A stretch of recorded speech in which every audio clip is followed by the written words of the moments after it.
అసలు అప్పుడప్పుడు అనిపిస్తుంది నియతగుండు నిజాయితీగా మాట్లాడు కూడా వేస్టే అనిపిస్తుంది వల్ల మనం ఎంత నియతగా ఉన్నా కానీ అవతలోళ్ళు అర్థం చేసుకోవాలి కదా.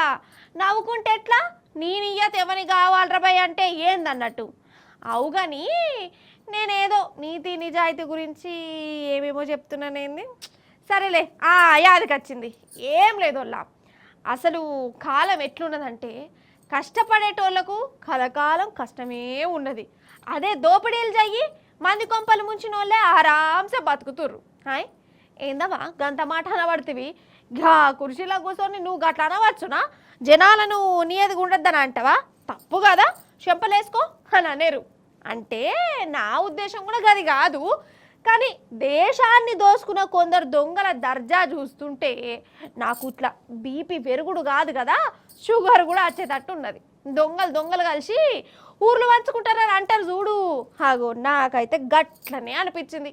సూరాదు మీరు ఇట్లా ఫస్ట్ ఈ గాన కచేరి చూడు రోళ్ళ దయచేసి. ఎందుకన్నా మంచిది గిలాసల ముత్తని మంచి నీళ్ళు కూడా పెట్టుకోరి ముఖం మీద చల్లుకుంటా చూసేటందుకు.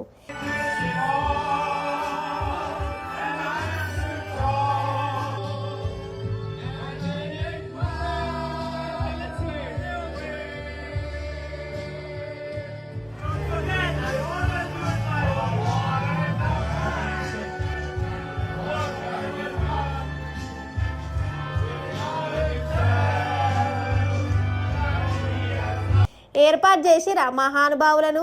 ఒకలేమో లలిత మోడీ, ఇంకోలేమో విజయ్ మాల్యా. హెరికే కదా పేర్లు, విన్నారు కదా. బ్యాంకులను వేల లక్షల కోట్ల దాకా ముంచి దేశం దాటిపోయిన దొంగలు వాళ్ళు బ్యాంకులను మోసం చేస్తే ఆ లుక్సానంతా మన జనం మీద పడబట్టే. సరే ఆ పంచాది పక్కకు పెడదాం. మరి గింత పెద్ద దొంగలు ఏడ జాకున్నా బిక్కు బిక్కుమనాలే.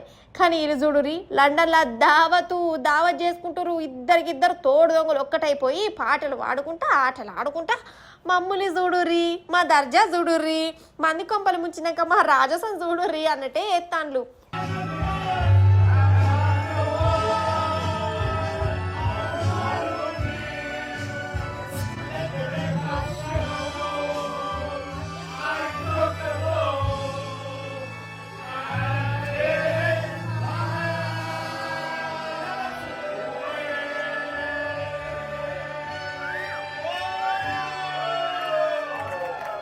అసలు ఈ దొంగలకు లండన్లో గింతగనం పరపతేంది, గింత పెద్ద పార్టీలకు పోవడేంది, ఇట్లా ఆడి పాడుడేంది.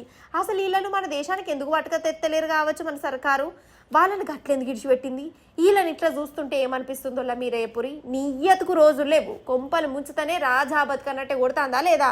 గట్లున్నాయి మరి ఇలా లలిత కళలు.